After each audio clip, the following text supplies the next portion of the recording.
Welcome back to Arise 360. Head writer, producer, and director of the Black Latina movement, my next guest is providing a voice for the voiceless. Here to talk about her theater and film production company is Crystal Roman. Welcome, Crystal, to the show. Thank you for having me. So first you have to talk to us a little bit about this movement and what it is exactly. So what happened was about 10 years ago when I was acting just as an actress, not producing, not directing, I kept feeling like there was no roles for me that I felt like I could play. So I was going into castings for, you know, a black woman and then walking in and then they're like, you're not a black woman. Or going into Latin castings and then they would say, do you speak Spanish? And I don't. Or you're not Latin enough.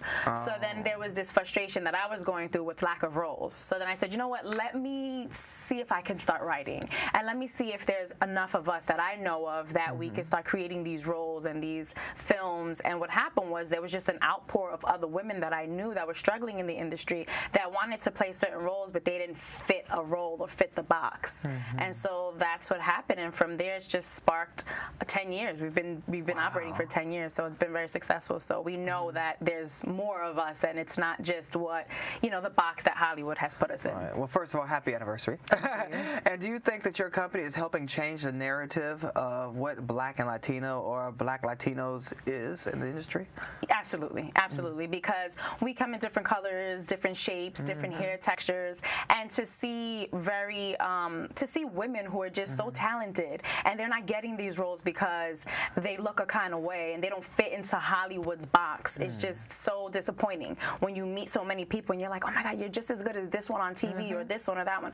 So giving them that role and people acknowledging and saying, wow, I didn't know that, that is rewarding. And to have done it for so long and still have success shows that we're onto something. We know what we're talking about. Oh, so do you incorporate things in your company like blind castings where, hey, whoever's good for the part can do that part? Absolutely. Absolutely. So a lot of the times, like we've had actresses who have said, thank you for picking us. Like our skin is so dark or our bodies are so wide or our hair is natural and you just went with it because we were good actors. Not because, you know, you didn't put us in a box. We didn't have to be thin. We didn't have to have long, straight hair. We didn't have to, you know, we could be us. And so we've been giving other actresses that opportunity that we didn't in the beginning have. So a lot of people in Hollywood have been talking since the Oscars about this inclusion writer. How do you feel about that? And do you think that's something that will actually help change the industry, or is it just talk? A little bit of both. I mean, I feel like that you have to provide that opportunity, but at the same time, people like myself are not waiting. We're just creating it for ourselves. I think it's half and half. I think that they're looking to people of color and saying, hey, you know, with the success of like Black Panther and Get Out, they're like, right. So we got they know what they're doing, right? Yeah. So I think that is what's sparking it as well. But then there's a lot of people who have been doing it for so long, and it's like, we're here. So we're knocking down the doors ourselves. And now you're creating your own stage plays and films. Have you been receiving any support from the industry, or are they saying, oh, you're just hiring people of color? I feel like, yeah, we've had a lot of success with different things and different producers in the industry, other directors who are like, oh, we want to work with you. We're so happy. So I think, but it's little by little. Also, you know, it's a group of women. So like, it's not just women of color. It's just women in general. So we're trying to break down two doors. So it can be a little shaky, but because we've been able to make it work and show that we do have buying power, now the doors are like opening more for us. In the beginning, it was so hard. It was so hard. We were self-funded. We didn't have money. We was like overdrafting our accounts. You know, it was a lot. But now it's getting, people are like, oh, this is interesting. So it's working. Okay. Well, since we're talking about color and Afro-Latina and all that stuff, you have to help me understand the current controversy from Love and Hip Hop with Amara. What's going on? I think for her, I can't speak for her, but I think what happened was she was just frustrated at the lack of understanding when someone asked her what she was and they didn't know what an Afro-Latina was, and she had to, you know, explain over and over.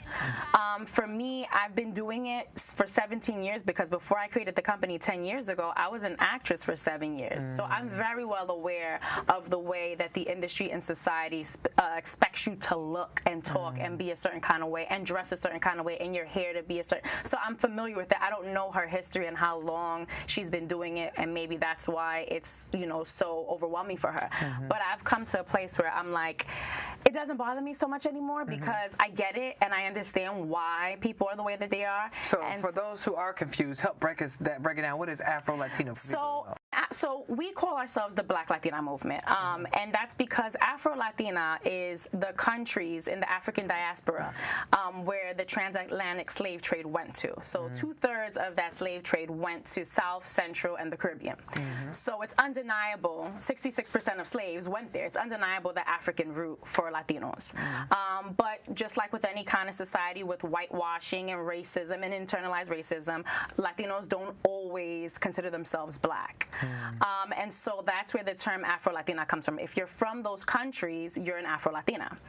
We decided to say Black Latina, not to create division or anything, but because coming from the Northeast, in a lot of our inner cities, New York, LA, Detroit, Atlanta, Miami, you have two minorities that always mingled with each other, African Americans or blacks and Latinos. And so they created these babies that are considered Black Latinos.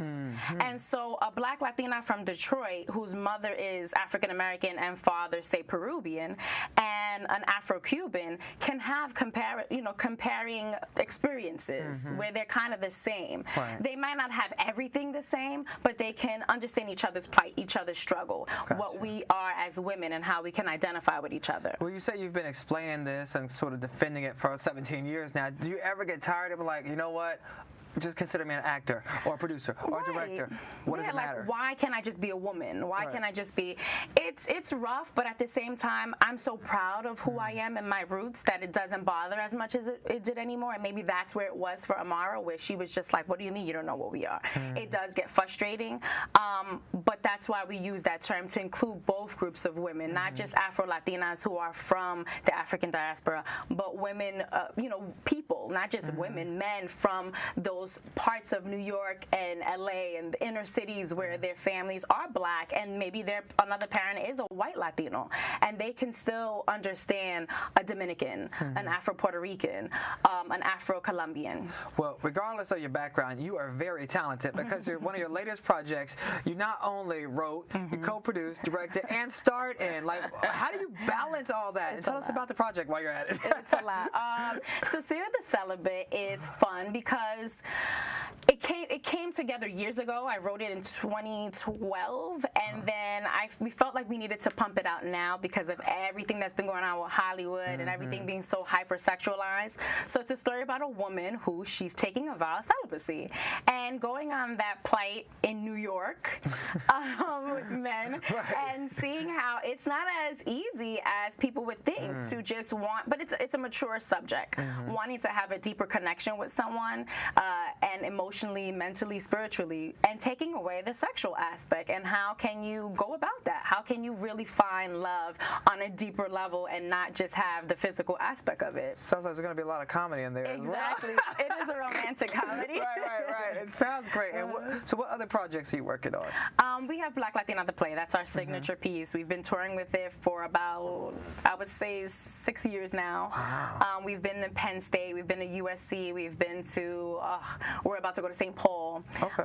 We've been to a lot of different colleges, and it's such a rewarding show because I'm in that show too. It's 3 women, and I perform it as a one-woman show. So we performed it that way in the Smithsonian, and it's rewarding because you get to meet kids from across the country who feel this way, who want identity, who want to be acknowledged and included in the story in this plight. So that's a show that we're always working on. Every year we're touring with it. So how can people get a hold of you to, have that come to their school or their community?